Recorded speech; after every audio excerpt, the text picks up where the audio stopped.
तो दोस्तों आज हम फिर से आपके लिए लेकर आए हैं देश दुनिया की सभी ताजा बड़ी खबरें। फटाफट एक एक कर विस्तार से आज आपको बताएंगे, तो वीडियो को अंत तक जरूर देखें। दोस्तों वीडियो बनाने में हमें काफी मेहनत लगी है, तो वीडियो को दिल से लाइक कर दीजिए। दोस्तों पहली खबर में आपको बता दें कि पाकिस्तान में 2 महिलाओं ने हिंदू धर्म छोड़कर अपनाया इस्लाम धर्म, मुस्लिम लड़कों से की शादी।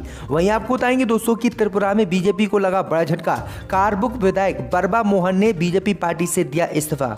वहीं आपको बताएंगे दोस्तों की ओवैसी ने तेलंगाना सरकार से पिछड़े मुस्लिम कोटा को बढ़ाकर 8 से 12% आरक्षण करने की मांग की। कहा मौजूदा 4% आरक्षण बिल्कुल है अपर्याप्त। वहीं आपको बताएंगे दोस्तों कि पैगंबर मोहम्मद साहब पर विवादित टिप्पणी करवाने वाली पत्रकार नविका कुमार के खिलाफ केस हुआ दर्ज। दंडात्मक कार्रवाई पर कोर्ट ने लगाई रोक, लेकिन फिर भी हो सकती है इन्हें जेल। वहीं आपको बताएंगे दोस्तों कि कांग्रेस नेता मनीष तिवारी भी लड़ेंगे कांग्रेस अध्यक्ष पद का चुनाव, समर्थन जुटाने के लिए पहुंचे अपने निर्वाचन क्षेत्र। वहीं आपको बताएंगे दोस्तों कि अफगानिस्तान के काबुल में फिर से हुआ धमाका, नमाज के ठीक बाद अकबर खान मस्जिद के पास हुआ ब्लास्ट। तो दोस्तों सभी खबरों को आपको एक एक कर बताने वाले हैं। वीडियो को लाइक कर चैनल को सब्सक्राइब कर दें और हमें कमेंट करके बताएं कि आपके जिले किस राज्य से हमारी खबरों को देख रहे हैं। इसी बीच पर तो दोस्तों अगली खबर की ओर, तो पाकिस्तान में 2 महिलाओं ने हिंदू धर्म छोड़कर अपनाया इस्लाम धर्म, मुस्लिम युवकों से की शादी। जी दोस्तों आपको बता दें कि पाकिस्तान में एक बार फिर से इस्लाम में धर्म परिवर्तन करने की घटना सामने आई है। सिंध प्रांत में 2 किशोरियों और एक हिंदू महिला ने हिंदू धर्म छोड़कर इस्लाम धर्म अपनी मर्जी से कबूल कर लिया है, जिसके बाद किशोरियों का इस्लाम में धर्म परिवर्तन हो गया है। भैया आपको बता दें कि इस्लाम में धर्म परिवर्तन होने के बाद इन युवतियों ने हिंदू लड़कों को छोड़कर मुस्लिम लड़कों से तुरंत ही शादी कर ली है।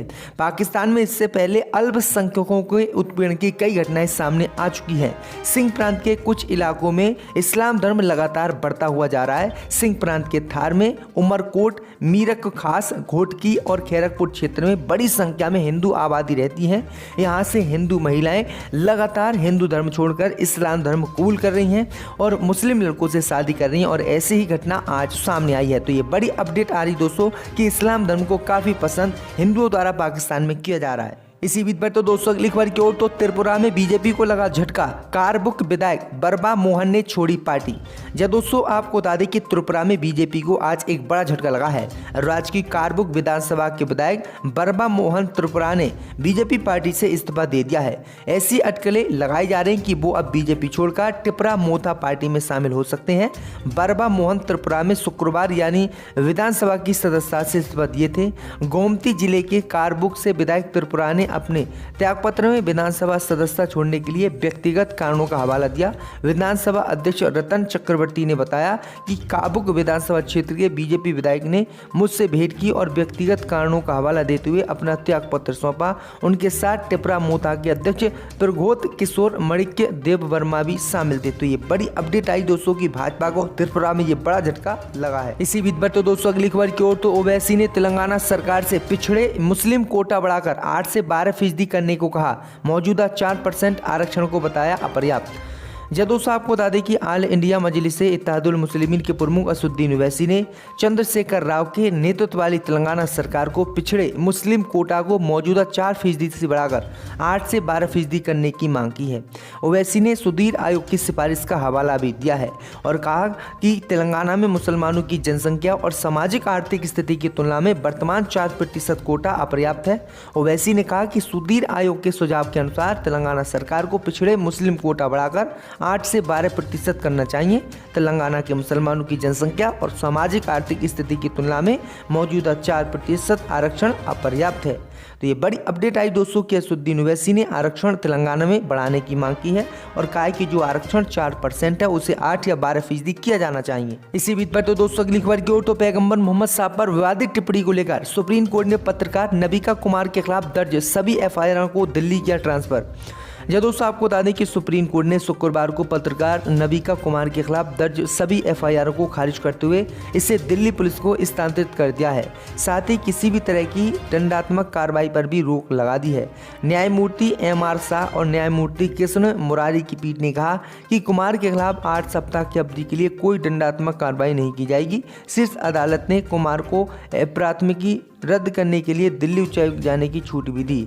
दिल्ली पुलिस की intelligence fusion and strategic operation unit मामले की जांच करेगी। इससे पहले 8 अगस्त को शीर्ष अदालत ने टाइम्स नाउ के एंकर को गिरफ्तार से अंतरिम संरक्षण दिया था और कुमार की याचिका पर केंद्र, पश्चिम बंगाल सरकार और अन्य को नोटिस जारी किया था, जिसमें उनके खिलाफ शुरू की गई कार्रवाई को रद्द करने की मांग की गई थी। दरअसल आपको बता दें कि एक टीवी डिबेट के दौरान पैगंबर पर नुपुर शर्मा की टिप्पणी ने पूरे देश में बड़े पैमाने पर विरोध प्रदर्शन किया। कई खाड़ी देशों ने भी इस पर टिप्पणी की थी। जस्टिस एम आर शाह और जस्टिस कृष्ण मुरारी की पीठ ने इस मामले में 16 सितंबर को आदेश सुरक्षित रख दिया था और जे नाबिका कुमारी हैं इन पर केस चलाने की मांग की थी, क्योंकि इनकी डिबेट में ही नुपुर शर्मा ने पैगंबर मोहम्मद शाह पर विवादित टिप्पणी की थी। लेकिन अब इनके खिलाफ जो भी एफआईआर दर्ज हुई है वो सब दिल्ली कोर्ट ने ट्रांसफर कर दी और किसी भी तरह की कार्रवाई करने पर रोक लगा दी। इसी बीच पर तो दोस्तों अगली खबर की ओर तो अफगानिस्तान के काबुल में फिर से धमाका। नमाज के ठीक बाद अकबर खान मस्जिद के पास हुआ ब्लास्ट। जय दोस्तों आपको बता दें कि अफगानिस्तान के काबुल में एक बार फिर धमाके की खबर आ रही है। यह धमाका वजीर मोहम्मद अकबर खान मस्जिद के पास हुआ है। शुरुआती जानकारी के मुताबिक ये धमाका उस वक्त हुआ जब लोग मस्जिद से नमाज अदा करके बाहर आ रहे थे। फिलहाल इस धमाके में किसी के हताहत होने की खबर नहीं है। पिछले कुछ महीनों में ऐसे कई मामले सामने आए हैं जहां अफगान शहर को स्थानीय इस्लामिक स्टेट समूह ने निशाना बनाया। कल भी काबुल में एक धमाका हुआ था जिसमें 3 लोग की मौत हो गई थी और 13 अन्य लोग घायल हो गए थे। काबुल पुलिस प्रमुख के प्रवक्ता खालिद जरदार ने बताया कि शहर के पश्चिमी दैम जाग के एक रेस्टोरेंट में यह धमाका हुआ है। विस्फोट के कारणों का पता लगाने के लिए एक टीम इलाके में पहुंच गई है। इसी बीच पर तो दोस्तों अगली खबर की ओर तो मनीष तिवारी भी लड़ेंगे कांग्रेस अध्यक्ष पद का चुनाव। समर्थन जुटाने के लिए पहुंचे अपने निर्वाचन क्षेत्र। जब दोस्तों आपको बता दें कि पूर्व केंद्रीय मंत्री मनीष तिवारी भी कांग्रेस अध्यक्ष पद के लिए चुनाव लड़ने की तैयारी कर रहे हैं। उनके करीबी सूत्रों ने खुलासा किया है कि उन्होंने अपने निर्वाचन क्षेत्र में राज्य पार्टी के प्रतिनिधियों से मुलाकात की जो चुनाव में मतदाता हैं। प्रत्येक उम्मीदवार को अपना नाम प्रस्तावित करने के लिए 10 प्रदेश कांग्रेस कमेटी के प्रतिनिधियों की आवश्यकता होती है। मनीष तिवारी कांग्रेस नेतृत्व के मुखर आलोचकों में से एक हैं और उन्होंने पार्टी में सुधार की मांग की है। कांग्रेस के केंद्रीय चुनाव प्राधिकरण ने गुरुवार को कांग्रेस अध्यक्ष चुनाव के लिए अधिसूचना जारी की। अधिसूचना के अनुसार गुरुवार से नामांकन फॉर्म उपलब्ध होंगे, जबकि 24 सितंबर से 30 सितंबर के बीच नामांकन दाखिल किए जाएंगे। वहीं आपको बता दें कि अशोक गहलोत ने भी कांग्रेस का अध्यक्ष पद का चुनाव लड़ने का ऐलान किया है, क्योंकि कांग्रेस पार्टी में राहुल गांधी ने साफ इनकार कर दिया है कि वह किसी भी कीमत पर चुनाव कांग्रेस अध्यक्ष पद का नहीं लड़ेंगे। इस पर तो दोस्तों अगली खबर की ओर तो यूपी विधानसभा में उपद्रव में मौत पर दंगाइयों से वसूली जाएगी मुआवजे की राशि, बढ़ाया जा सकेगा मुआवजा। योगी सरकार ने नया आदेश किया जारी। जब दोस्तों आपको बता दें कि उत्तर प्रदेश में दंगा, उपद्रव, विरोध प्रदर्शन, बंद और हड़ताल के दौरान किसी व्यक्ति की मौत होने पर उनके परिजनों को 5 लाख रुपये और दिव्यांग होने पर न्यूनतम 1 लाख रुपये का मुआवजा दंगाइयों और उपद्रवियों से वसूल करके दिया जाएगा। उपद्रवी या दंगाइयों को अपनी सफाई में कहने का अधिकार भी नहीं होगा कि मृतक या घायल व्यक्ति किसी अन्य के लिए जिम्मेदार था। शुक्रवार को विधानमंडल के दोनों सदनों में उत्तर प्रदेश लोक तथा निजी संपत्ति क्षति वसूली विधेयक 2022 को योगी सरकार द्वारा पारित कर दिया गया है।